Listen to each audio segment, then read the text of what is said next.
നമസ്കാരം, തൊഴിൽജാലകത്തിലേക്ക് സ്വാഗതം. സംസ്ഥാനത്തെ വിവിധ സഹകരണ സ്ഥാപനങ്ങളിലേക്കും സൊസൈറ്റികളിലേക്കും തൊഴിലവസരം. ഒട്ടനവധി ഒഴിവുകളിലേക്ക് ഉദ്യോഗാർത്ഥികളിൽ നിന്നും അപേക്ഷ ക്ഷണിച്ചുകൊണ്ട് പുതിയ വിജ്ഞാപനം പുറപ്പെടുവിച്ചിരിക്കുകയാണ്.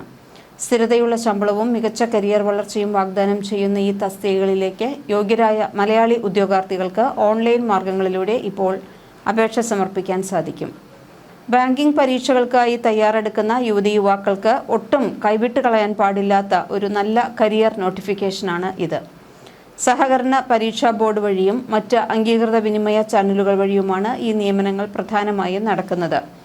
Junior clerk, cashier, data entry operator, assistant secretary തുടങ്ങിയ വിവിധ തസ്തികകളിലേക്കാണ് ഇപ്പോൾ ഒഴിവുകൾ വന്നിട്ടുള്ളത്. അതുകൊണ്ട് തന്നെ ഒരുപാട് ഒഴിവുകൾ വന്നിട്ടുമുണ്ട്. നിങ്ങൾക്ക് എത്രയും പെട്ടെന്ന് തന്നെ അപേക്ഷിക്കാൻ ശ്രദ്ധിക്കുക. ഓരോ തസ്തികയ്ക്കും ആവശ്യമായ കൃത്യമായ യോഗ്യതാ മാനദണ്ഡങ്ങൾ നോട്ടിഫിക്കേഷനിൽ വ്യക്തമായി പ്രതിപാദിച്ചിട്ടുണ്ട്. വിവിധ തസ്തികകളും ആവശ്യമായ യോഗ്യതകളും എങ്ങനെയാണെന്ന് നോക്കാം. ജൂനിയർ ക്ലർക്ക് ഏതെങ്കിലും അംഗീകൃത സർവകലാശാലയിൽ നിന്നുള്ള ബിരുദമാണ് ഈ തസ്തികയിലേക്ക് ആവശ്യമായ അടിസ്ഥാന യോഗ്യത. ഇതുകൂടാതെ സഹകരണ മേഖലയിലെ subordinate personal course certificate HDCM അല്ലെങ്കിൽ JDC അല്ലെങ്കിൽ BCom കോർപ്പറേഷൻ ബിരുദം ഉള്ളവർക്ക് മുൻഗണനയുമുണ്ട്.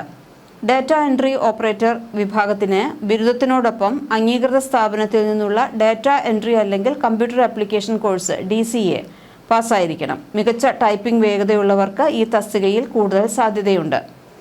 അടുത്തത് assistant secretary chief executive officer എന്ന വിഭാഗത്തിനാണ്. ഉയർന്ന തസ്തികയാണ് ഇത്.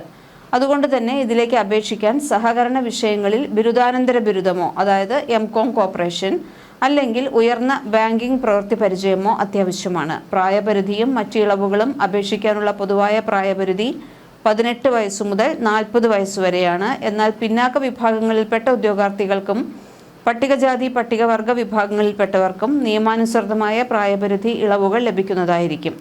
ഭിന്നശേഷിക്കാർക്കും വിമുക്ത ഭടന്മാർക്കും ചട്ടപ്രകാരമുള്ള ഇളവുകൾ വിജ്ഞാപനത്തിൽ ഉറപ്പു നൽകുന്നുമുണ്ട്. അപേക്ഷ സമർപ്പിക്കുന്ന ഉദ്യോഗാർത്ഥികൾക്കായി സഹകരണ പരീക്ഷാ ബോർഡ് നടത്തുന്ന ഒബ്ജക്റ്റീവ് ടൈപ്പ് രേഖാമൂലമുള്ള പരീക്ഷ ഉണ്ടായിരിക്കും.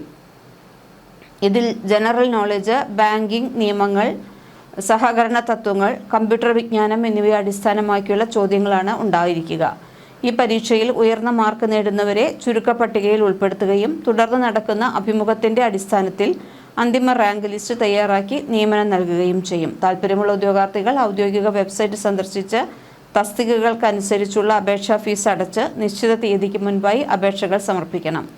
അപേക്ഷയോടൊപ്പം നിങ്ങളുടെ വിദ്യാഭ്യാസ യോഗ്യത തെളിയിക്കുന്ന സർട്ടിഫിക്കറ്റുകൾ, പ്രായം തെളിയിക്കുന്ന രേഖ, ഒപ്പ്, ഫോട്ടോ എന്നിവ കൃത്യമായ അളവിൽ അപ്ലോഡ് ചെയ്യാൻ പ്രത്യേകം ശ്രദ്ധിക്കുക.